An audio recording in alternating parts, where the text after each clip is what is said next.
Joining us now live is Sulet Dreyfus, lecturer in computing and information systems at the University of Melbourne. Sulet, good morning. Are you surprised by the sheer scale of what occurred yesterday?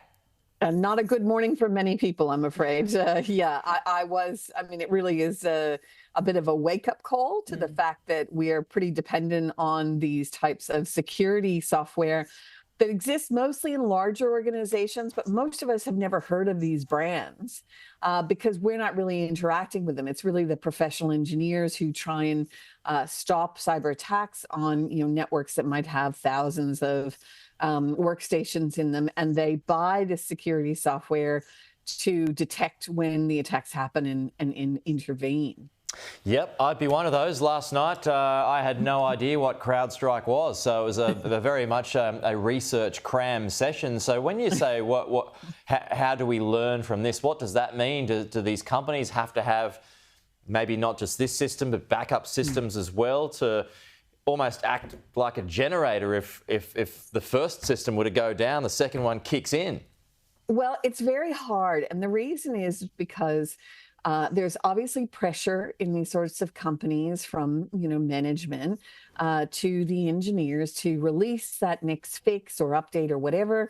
Sometimes you can make an error. Clearly, we've got an error happening here, and then that can cause a catastrophic effect. It does show how dependent we are, but it also shows that these security software, expert software, if you will, has a lot of control over the system. So typically, these sorts of, even if you think about an antiviral program you might run on your home computers, they tend to have very high privileges on the computer, meaning that they have sort of master control over the computer.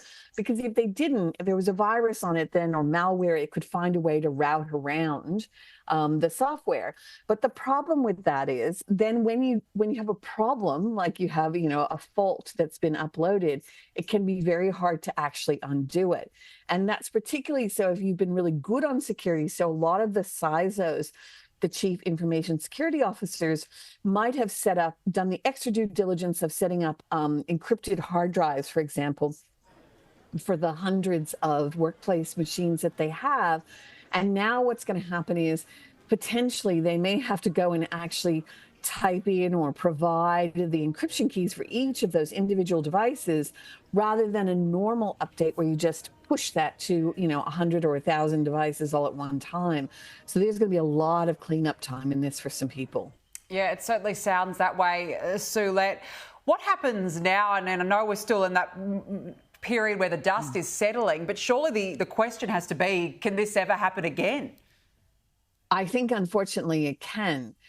So it shows us, in a sense, how dependent we are on these these supply chains of services, such as providing extra security notifications on networks, and that everything is interconnected. So, of course, it wasn't just saying, you're running an obscure bit of security software. It's all of the security software that happens to be running on Windows, happens to be running on Microsoft systems, and so that then hits all sorts of things. I mean, people couldn't get food out of vending machines because it was interfering in the point of sale interactions there. You couldn't buy stuff, at the counter at Woolworths, or 7-Eleven was shut down because you couldn't process things. So there are lots of ways that our everyday lives are dependent on these systems well beyond just the workplace, computer that you've got on your desk or the one that you're running at home. Sulet, how much could this influence bad actors? Hackers looking at the absolute carnage that an accident has caused. Are they scratching their chin here going, well, we could do something and get behind this software update, which was described to us as kind of like a security guard earlier. I thought that was a good way of putting it. Yes. And then cause massive problems. Yes, I mean, those who research these sorts of vulnerabilities are often looking for exactly this sort of potential impact. It's like, well, how could we disrupt, if you're a bad actor, you're potentially working for a particular state, maybe attacking another state, trying to create, lack of stability, you would be looking for these sorts of attacks. I mean, they're very cheap. You don't have to send a missile over a border. Yeah. It can be done anonymously. And the answer is it's just given a really good indication. And this wasn't even an attack, of how easily our systems can be brought down if we're not careful. That's true.